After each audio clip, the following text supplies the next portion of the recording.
Morning, student. Am I audible? Am I audible? Yes, sir, Odiman. Yes or no?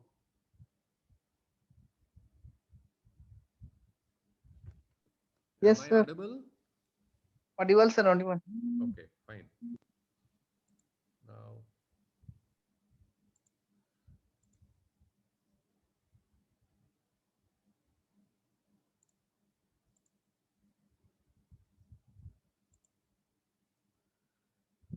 okay. So, we'll start this particular paper, that is soft computing techniques, the introductory part. This is your elective subject, one of the elective subject. Uh, and this I will be taking one class, and your Chancellor will take three classes. Okay. Now, these soft computing techniques, do you have any idea, anyone, what do you mean by this soft computing technique? Any just any rough idea?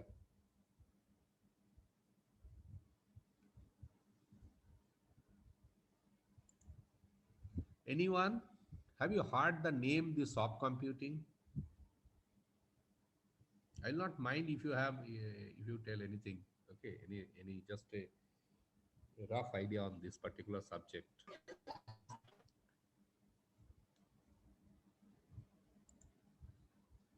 No idea? Huh? Any idea? Okay. So please respond. Okay, when some question is asked, if it is yes or no or something, please respond. Okay. Now, soft computing techniques, it is a subject where basically there will be some different kind of uh, algorithms or different kind of techniques or that computing techniques we are going to discuss. Okay.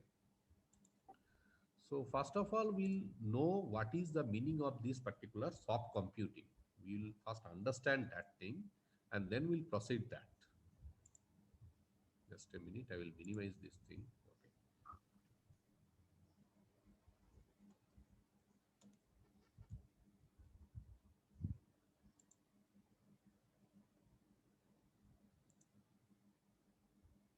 Okay. Okay. So this particular soft computing word, it came into existence from the scientist. The name of the scientist it is given, that is Lotfi A. Zadia.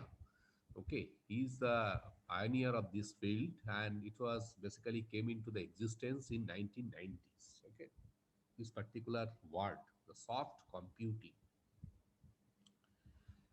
I will give just one example. Suppose you want to park a car, and that particular car, let us say, it has to be parked in a very small narrow space. A small parking space is there, but when you are actually approaching that parking space, at that time you don't know whether you can accommodate that particular car or not. Okay, so there will be some ambiguity, because when you are sitting at the driver seat, so you don't know whether you will be able to park it or not. So that basically, what are the parameters you are supposed to know? What is the length of that particular space and what is the breadth? So these are the two very important parameter which you are supposed to know. But sitting on the driver's seat, you cannot estimate that thing. But yes, with the help of this particular different types of computational technique, nowadays it is possible to approximate that particular space, whether we will be able to we will be able to calculate it, or let us say we'll be able to accommodate that car into that particular space.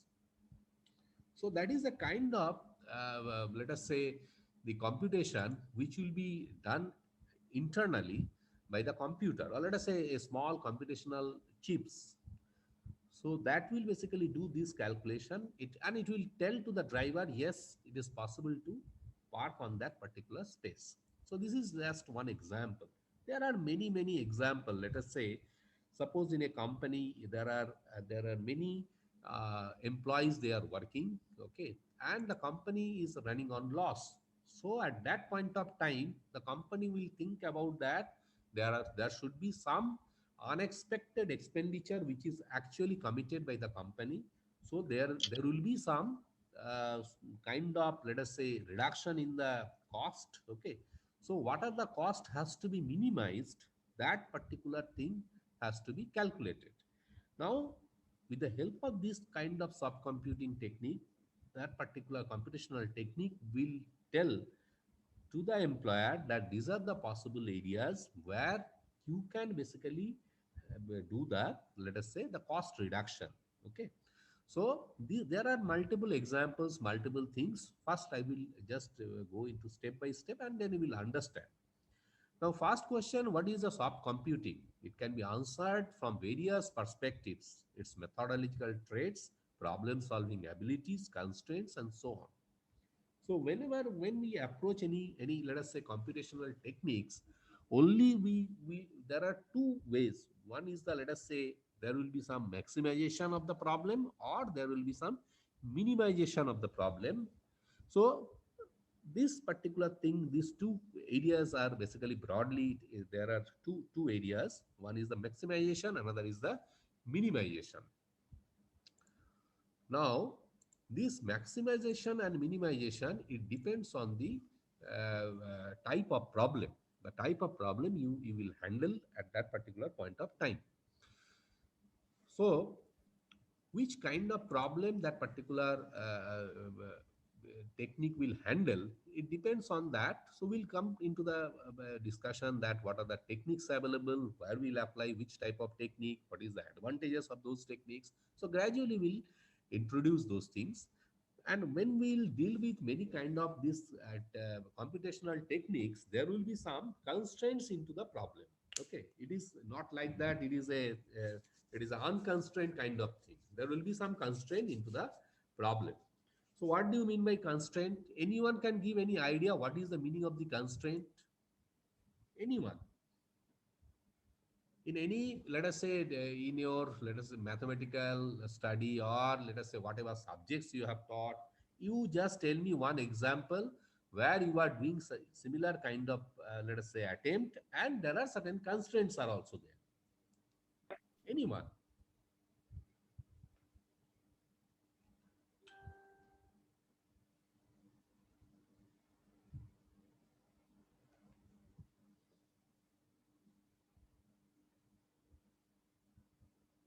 Anyone?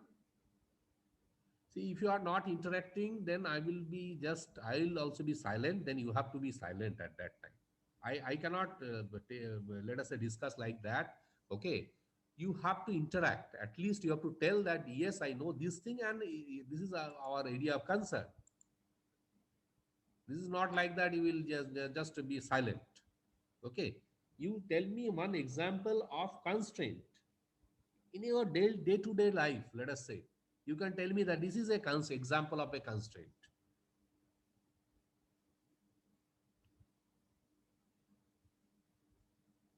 Any idea? Anyone? I'll appreciate that. No idea.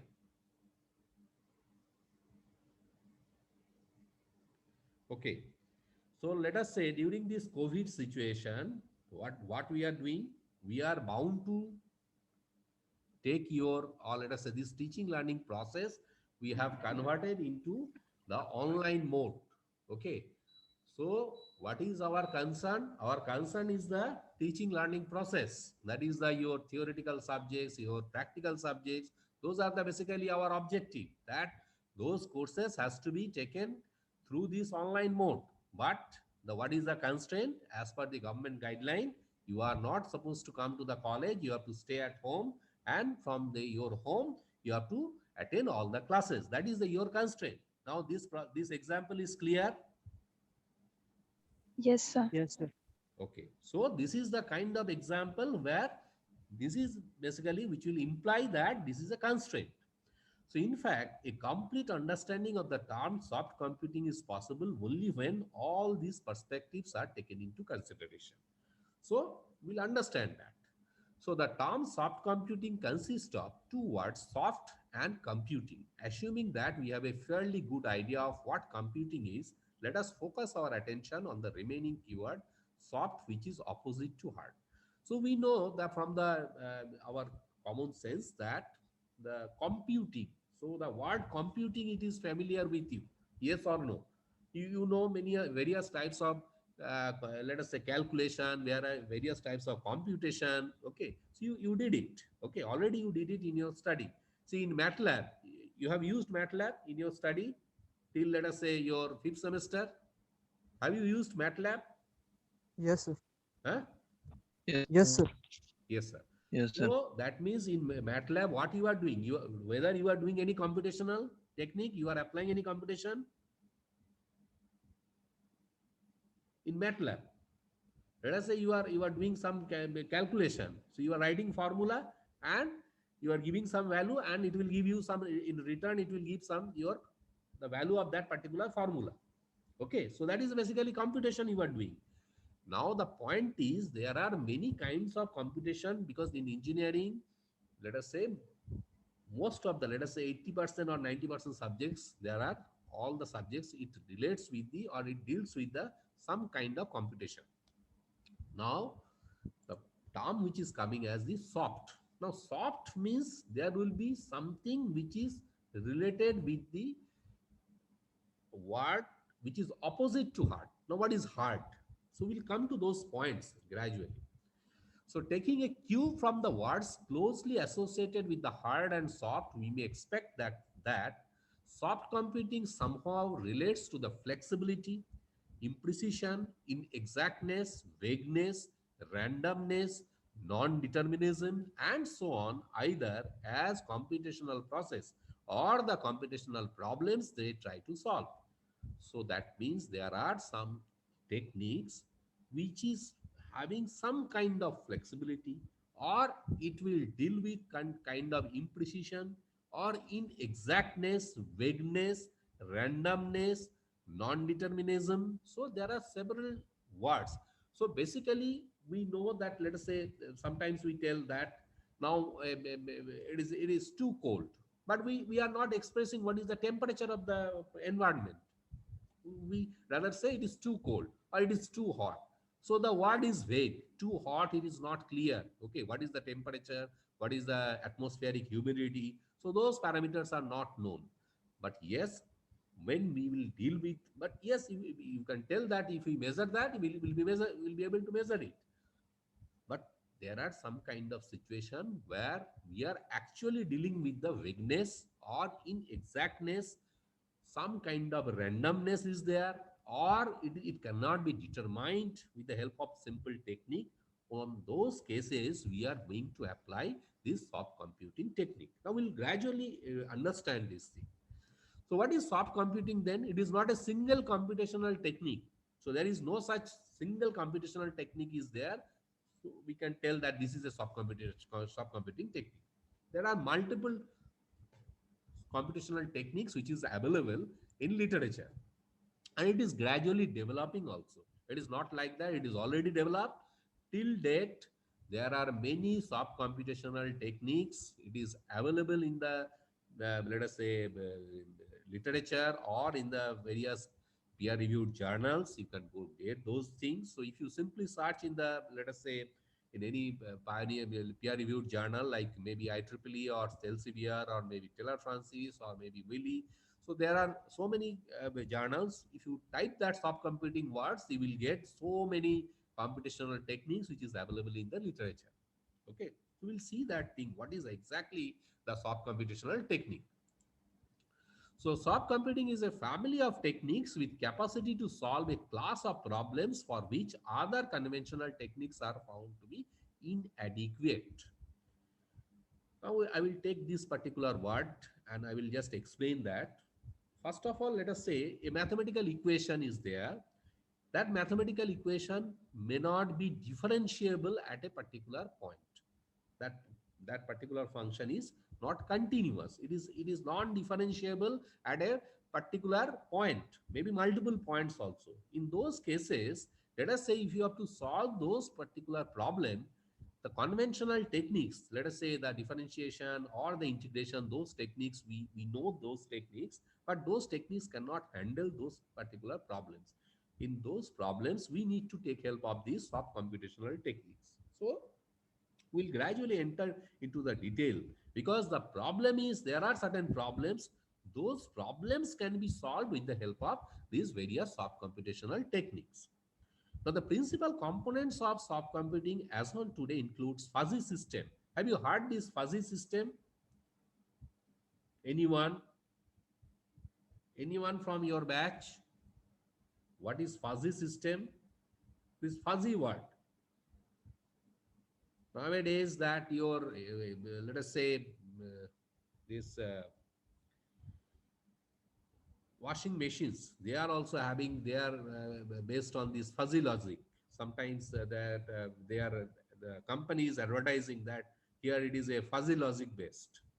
Have you heard this thing term?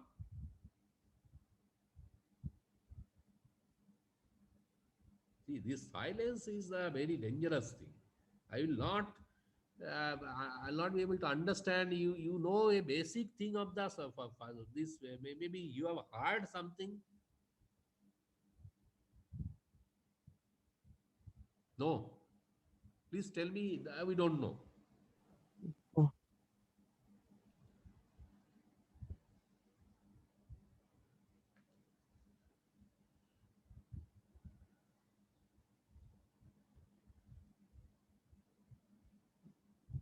So this fuzzy term is not known to you. No, sir. Okay, fine. It's okay. No, sir. Ah, okay.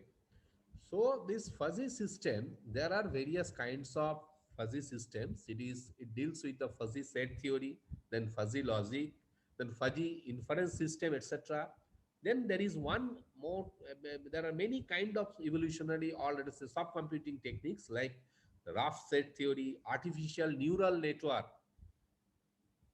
then probabilistic reasoning, evolutionary search techniques, strategies, including, let us say, genetic algorithm, simulated annealing, and colony optimization, swarm optimization, etc. So there are many kind of things are available nowadays. Okay. So not only these three, four optimization technique, there are various many kind of optimization techniques. It is available in literature. So basically, if you classify these soft computing techniques, it deals with the fuzzy system, it deals with the artificial neural network, and it deals with the evolutionary search strategies, which basically encompasses various kinds of optimization algorithms like these genetic algorithms, simulated annealing, and colony optimization, swarm optimization. Then there are so many the differential evolutionary optimization, so then gravitational search or optimization, so many kinds of optimization techniques are available nowadays. Okay, so we'll see those things, how to do those things, what are the utility, and where we'll apply those things in electrical engineering basically. So the fuzzy system, it is the application domain. Normally, it is a vagueness, imprecision, inexactness, approximate reasoning. So fuzzy means it is a some kind of vagueness. But yes, vagueness doesn't mean that will not get the actual values of that particular output. Okay, that doesn't mean like that. We'll get the actual value of the output. Then rough sets, it is a vagueness, inexactness in information system. What is the artificial neural network? Nowadays, this artificial neural network, it is a very popular thing. Have you not heard this artificial neural network? People are talking on this artificial neural network, IoT. So many things are nowadays, it is emerging. So artificial neural network, it is basically deals with some kind of learning and pattern classification, association, clustering. Okay, then probabilistic reasoning, uncertainty and belief propagation, then evolutionary searches, it is the complex optimization. So these are the basically classification of various kinds of soft computing techniques, okay, which is actually which is offered for you for this particular semester.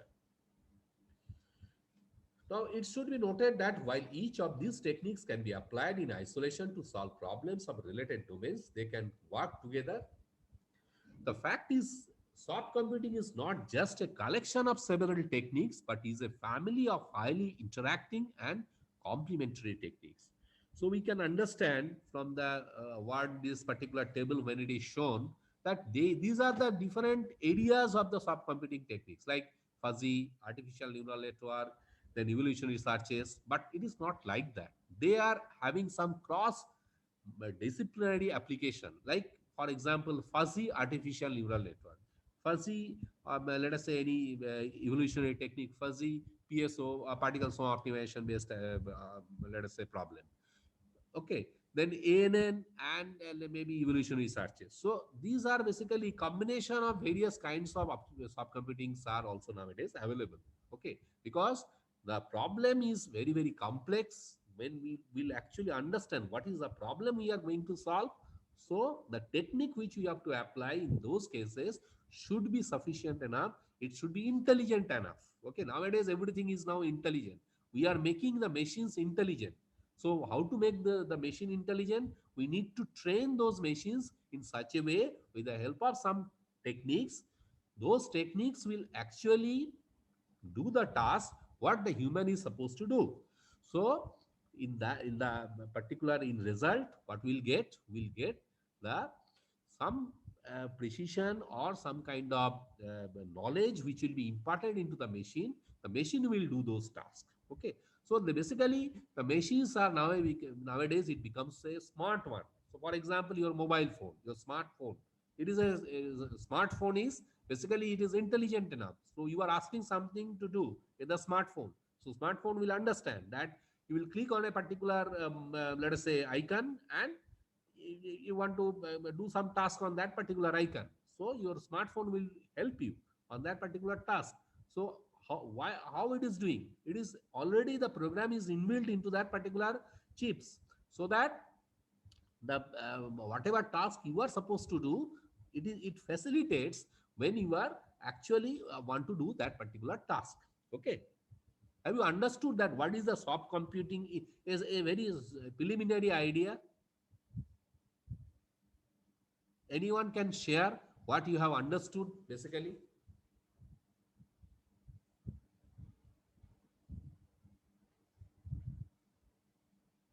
or you can relate with your day-to-day example. See, you should not be silent. I am not appreciating this kind of thing.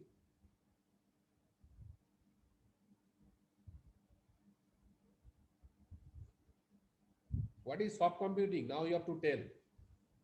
Please tell me what do you mean by soft computing techniques? After this discussion, you have to tell. Anyone?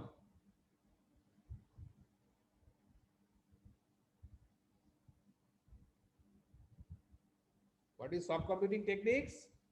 Please tell me.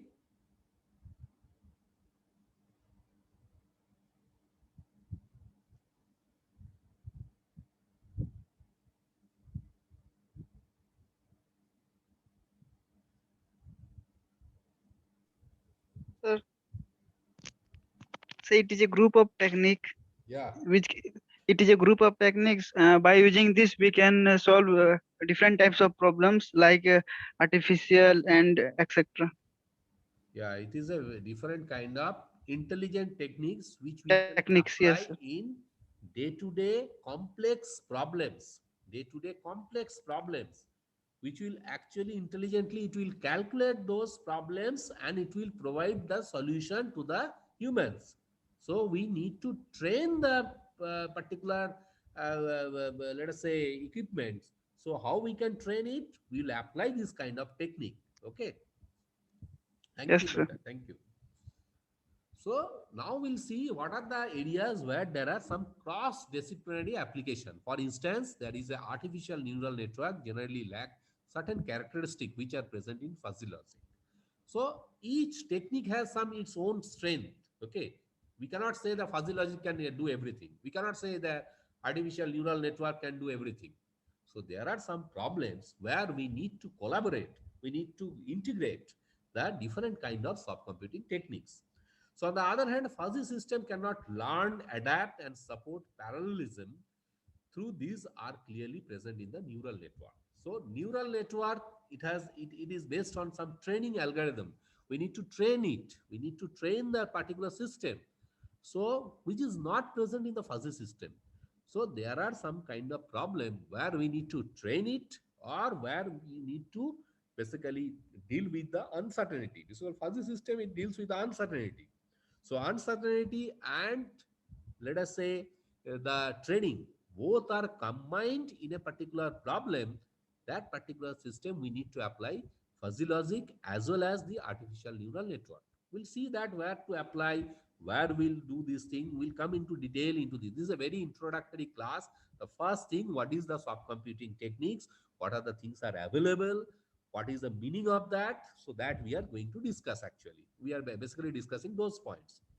So this observation prompted researchers to develop neurofuzzy systems that are highly successful hybrid system. The complementary role of the fuzzy logic and the neurocomputing helps the neurofuzzy system to overcome the limitation of both the constituents. So that means I have told just now, there are certain problems where only the fuzzy or only this artificial neural network that cannot solve the problem. So in that case, we need to apply both the techniques together. So those techniques are basically that is known as the neurofuzzy system. So this is a combination of these two things. So we need to understand what is the artificial neural network and what is our fuzzy system. So then how to combine these two things so that we can solve a real life problem. So you have to think that you will be doing some project work. So how can you apply those techniques into your project, your day-to-day examples? We'll see those things. So actually the hybridization is a central theme of subcomputing. So always these subcomputing techniques, nowadays it is available. So it will always try to make a hybridization. Hybridization will actually give us some better, or the outcome of the overall, let us say, computation, it will be better than the if we use a single technique. So that is the basically advantages why we are going for the hybridization. So various hybrid subcomputing systems like neurofuzzy system, fuzzy neural network, genetic fuzzy system means genetic algorithm and fuzzy logic. Both are combined. So it is a genetic fuzzy system. Then fuzzy evolutionary algorithm, fuzzy logic and evolutionary computation. So these two are combined. So that is basically fuzzy evolutionary algorithms. Then genetic neural network. So it is a genetic algorithm and artificial neural network. Both are combined. Both are hybridized. So we are basically getting some better output, better computation. Nowadays you see this, why we are going for one of the basic reason is that the computational time. So how fast your algorithm can give the output.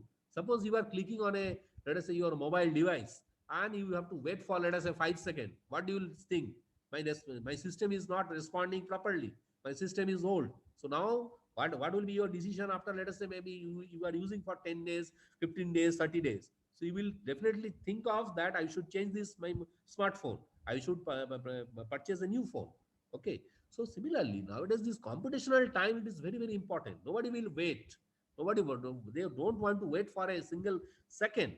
Okay. So that's why how fast your algorithm can provide, how fast your computational technique can provide the better solution within a very faster time. So that is the basically objective for this particular computational technique. So that's why in the past years, there are many kinds of techniques that is already been developed, and it is in use. Okay, so we'll know that what are the different kinds of these things, because these are all real life applications where you can actually apply those techniques into real lives. If you have to write that those let us say techniques or these computational techniques in terms of code, okay, and those things you can run in actual real system.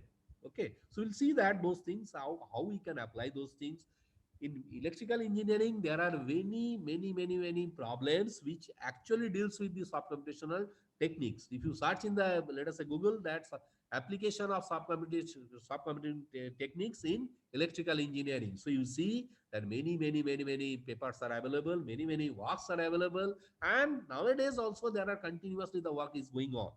So that is the basically essence that why these electrical engineering student they should study these soft computing techniques. So soft computing can also be considered as a tool to tackle imprecision and uncertainty.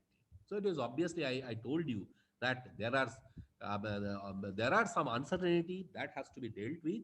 So those uncertainty can be dealt with this soft computing technique.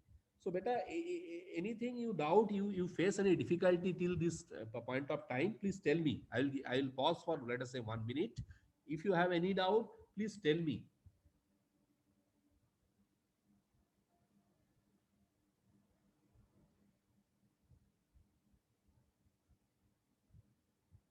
Anyone, any doubt?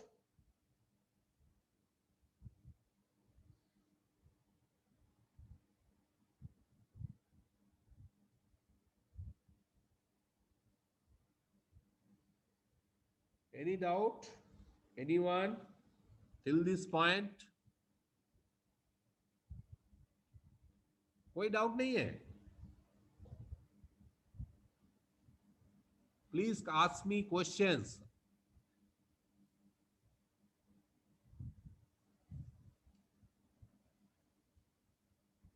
So I think you are silent, totally silent. I am telling you, please tell me if you have any doubt. So you have no doubt. It cannot be because when we have started this subject, so there should be some doubt. The basic doubt, there will be some basic doubt. कोई doubt नहीं है?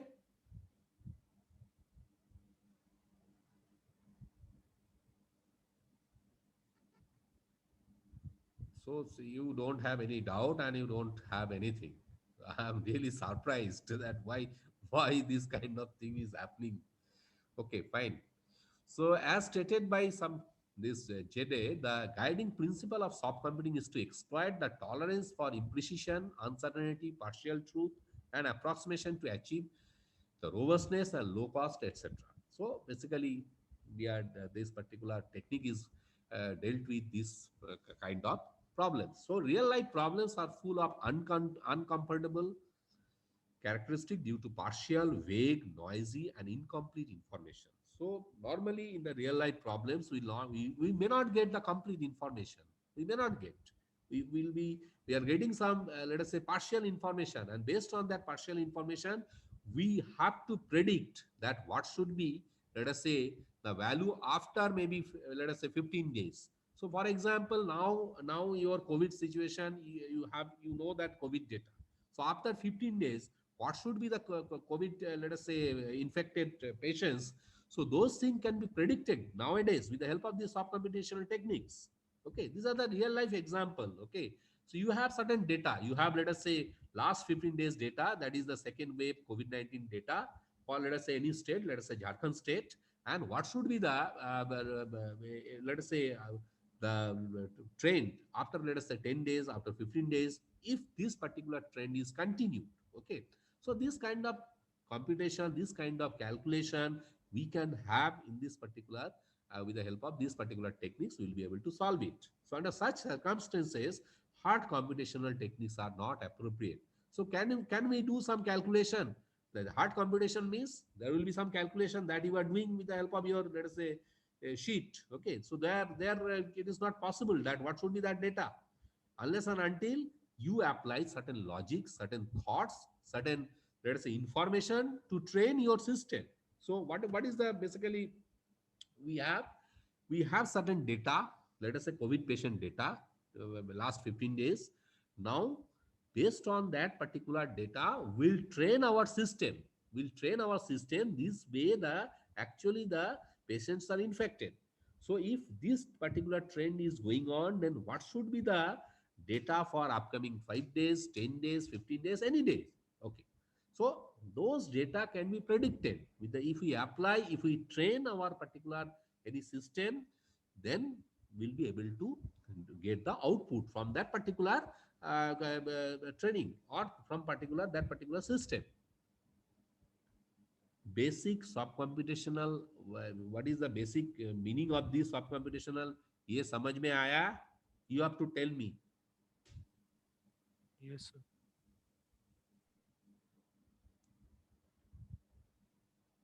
Hello. Yes, sir.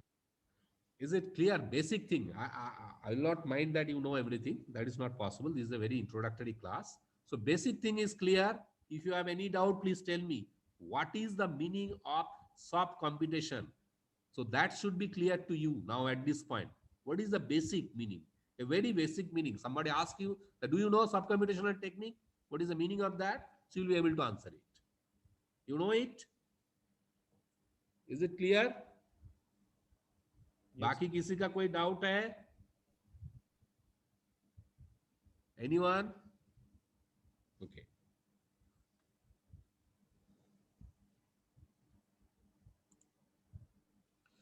Now we'll go to the fuzzy system one by one. This is a very, very introductory class where I will give you some idea what is those systems.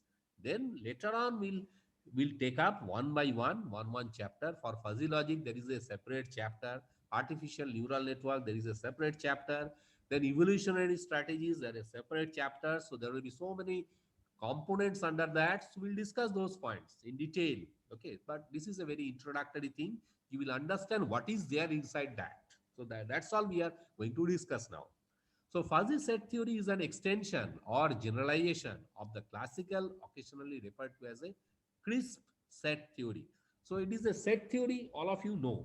All of you, you know that set theory. That is, we normally, there we discuss on the union, then their cross section, there may be some differentiation. Okay, so those things are there. So in fuzzy logic, we are basically dealing with this particular, we are using the help of set theory, and it deals with the crisp set of data. Crisp set of data. It is a meaning is something where it is some kind of vagueness is there. It is not precise. It is not precise. So the precision or the exactness or the trueness of that particular system can be, or the values can be determined with the help of this fuzzy system. So our everyday conversation is full of vague and imprecise concepts. For example, Uncle Sam is tall, or it is very cold today. So this is one example. We are telling somebody that he is tall, but what is the meaning of that? He is tall means tall may be anything. Okay, maybe 5 feet 8, 5 inch, 5 feet 8 inch, I mean, or he may be a 6 feet 2 inches, something like that. We don't know. That is basically a very vague one. So unless and until we know the exact value, so we cannot tell. So it is difficult, if not impossible, to translate such statements into more precise language because such an effort results in losing some of their semantic values. So this is a kind of vagueness. It is not correct. Okay. So those things can be dealt with the help of fuzzy system. Fuzzy is, it will take input as some vague data, or let us say raw data. Those, the system will process those data, and finally the system will be able to provide the user the correct output, or let us say the desired output. Okay, so that is the task of the fuzzy system. So if instead of saying it is very cold today, someone says today's temperature is 5 degrees centigrade. Instead of saying Uncle Sam is tall, we say Uncle Sam height is 5 feet 10 inches. Are not we losing some of the meaning of these statements mentioned above? It seems that in real life, vagueness is not only unavoidable but also desirable to some extent. So the precision, the exactness, it is a very, very desirable kind of thing to complete that particular meaning of that particular sentence or meaning of that particular situation. So that is possible only when we train our system in such a way so that we'll provide the raw data, the system will provide us the actual output. So if instead of saying it is okay, so accepting vagueness as a valid element of model of reality instead of trying to mold reality into crisp measurement is the natural way to implement such application. Fuzzy set theory, which effectively models vagueness. So what is the task of this fuzzy set theory? It will model the vagueness in the mathematical formulation is naturally extended to logic. So obviously, when we will formulate into some kind of model, that will have some logic. Unless there is a logic or there is no math, there is a mathematical formulation, will not get the desired output. Okay. So logic is the study of the structures and principles of reasoning and sound argument. So we are going to apply the problem, we'll take the raw data, and those raw data, basically it will be processed with the help of fuzzy logic. So what is the fuzzy logic? Fuzzy logic, it consists of certain kind of logic statement. So those logic statement will train the system, and based on that particular training, the output or the, let us say, desired kind of output will be it will be delivered to the user or the input set. So fuzzy logic is one of the most successful theories in terms of practical applications. An important class of application is based on the idea of fuzzy inference system. This is a kind of input-output mapping based on fuzzy logic. This system have been applied in many machine control and are popularly known as the fuzzy control system.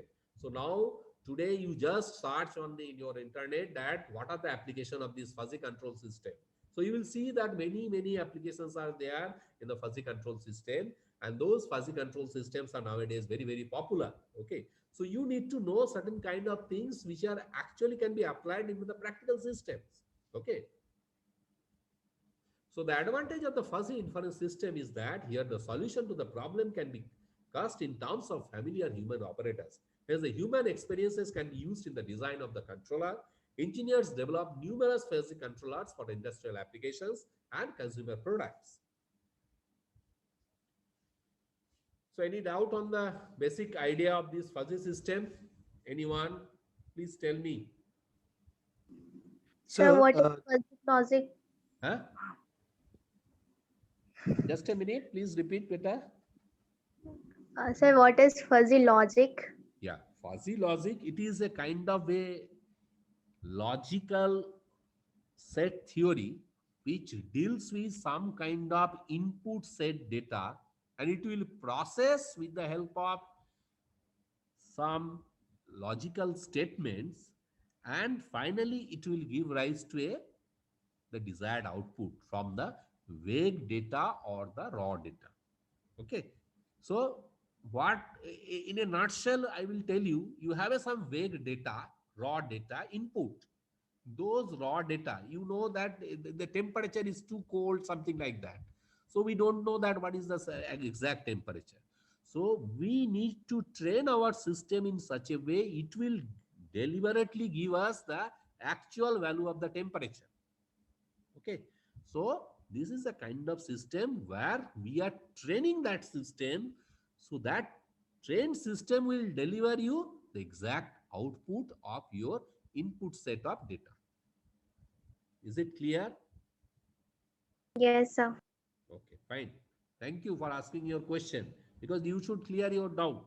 That's all, because attending lectures means you need to clear it. Okay, so now I will go to next, that is the rough sets. So rough sets, it is basically uh, it is a another kind of, let us say, subcomputing techniques. The concept of the rough set proposed by J. Pollock considers vagueness from a different perspectives. Here, vagueness is expressed instead of set membership in terms of boundary regions of a set of objects. So you see, I'll come to just after some point.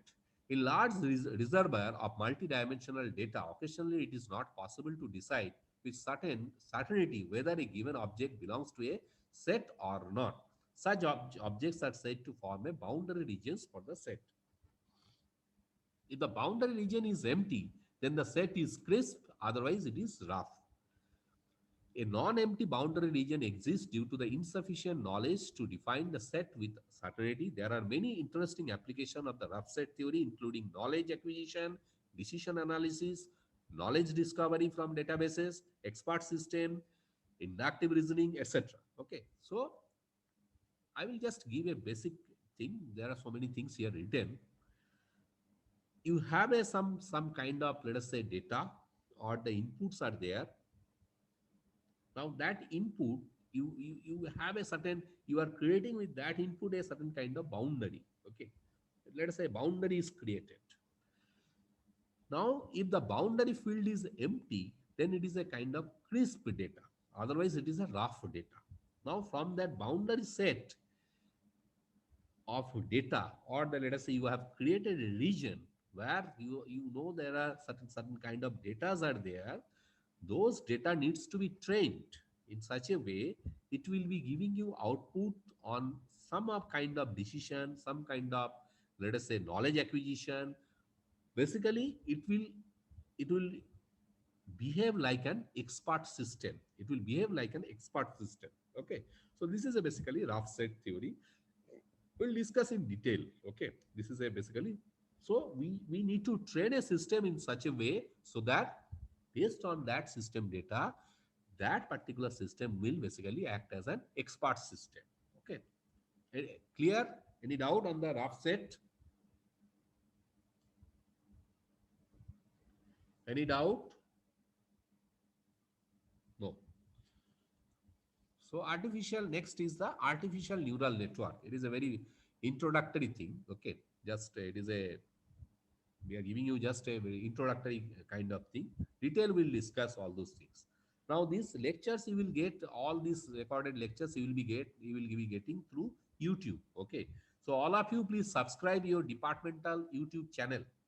So in that channel, you will be getting all these lectures. So all the faculty members, they will be uploading all these lectures. See, in the class, you may not be able to understand certain points during this running class. Okay. So during this live class, if you have certain problems, so those problems, we have taken that policy. All the lectures will be uploaded in the YouTube. Okay. So there is a departmental channel for the YouTube. Do you know what is your YouTube channel? Yes, sir. Yes, sir. Okay, so you can get these lectures. These lectures will be available under this YouTube channel of your department.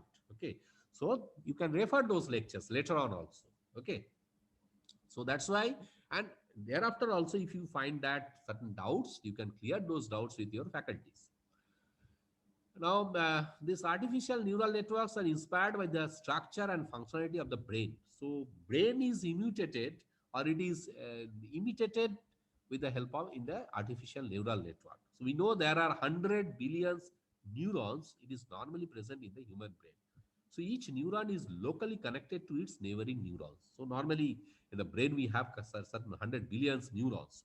So, those billions of neurons, it is distributed throughout our body, and then finally these particular neurons will be distributed, and it is taking signal from the brain, and this brain is actually providing those signals to the individual neuron which is locally connected in our body. So the neurons have elementary capacities like summing up the incoming signals and passing it to the neighboring conditionally. So what is happening? Suppose you are feeling cold, so immediately what will happen?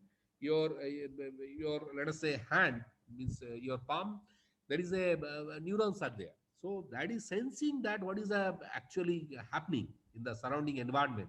It will take that particular signal and it is giving signal to the brain. Okay, so yes, this particular part, it is cold.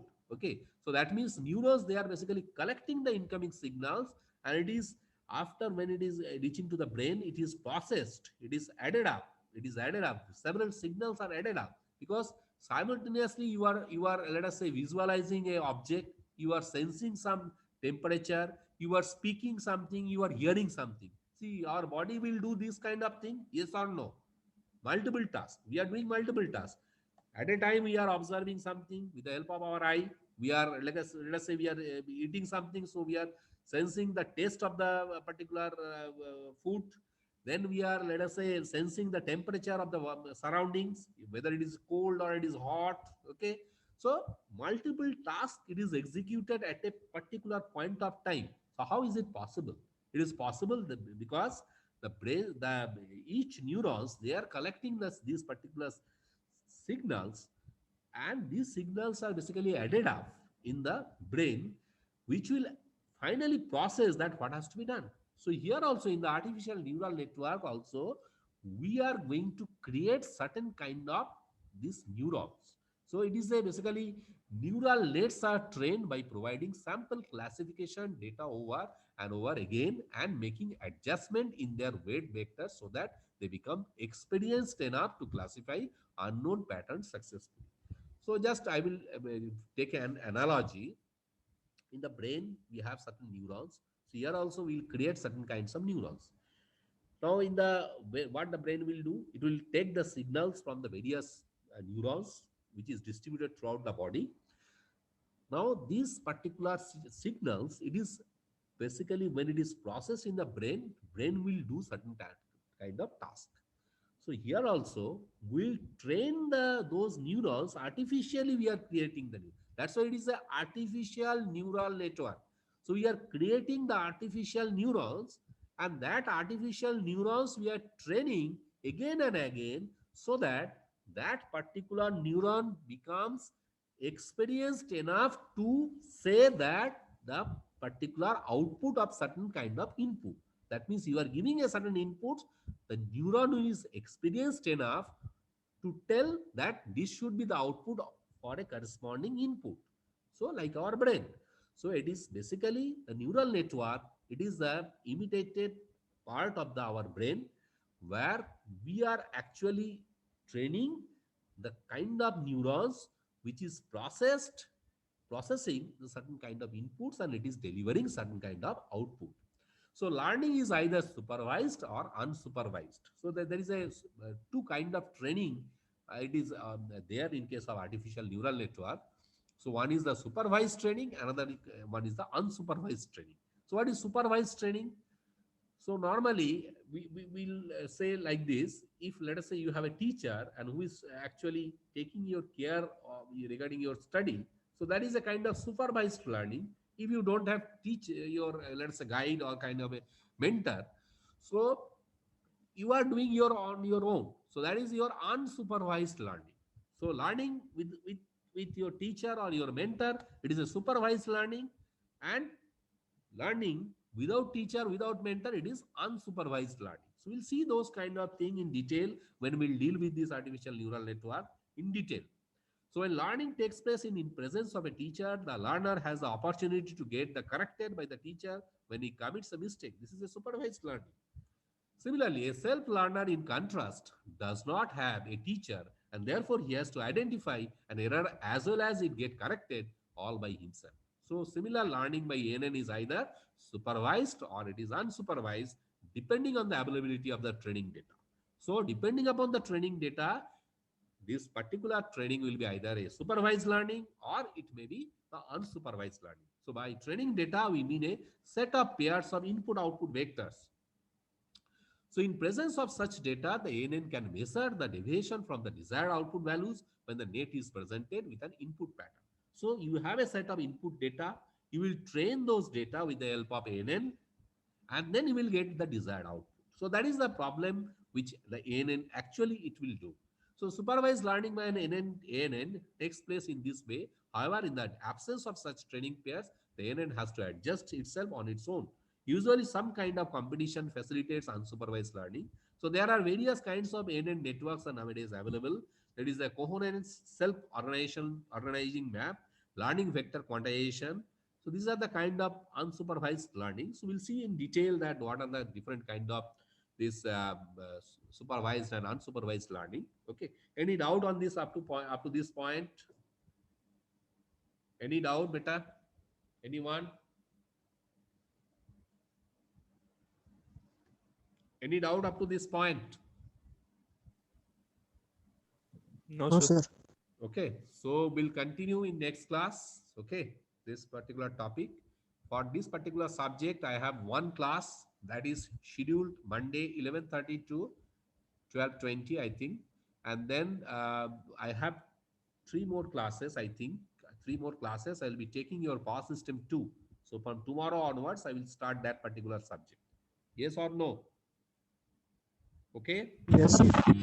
And the attendance will be actually it will be posted in the group. I will tell your HOD to post that particular link.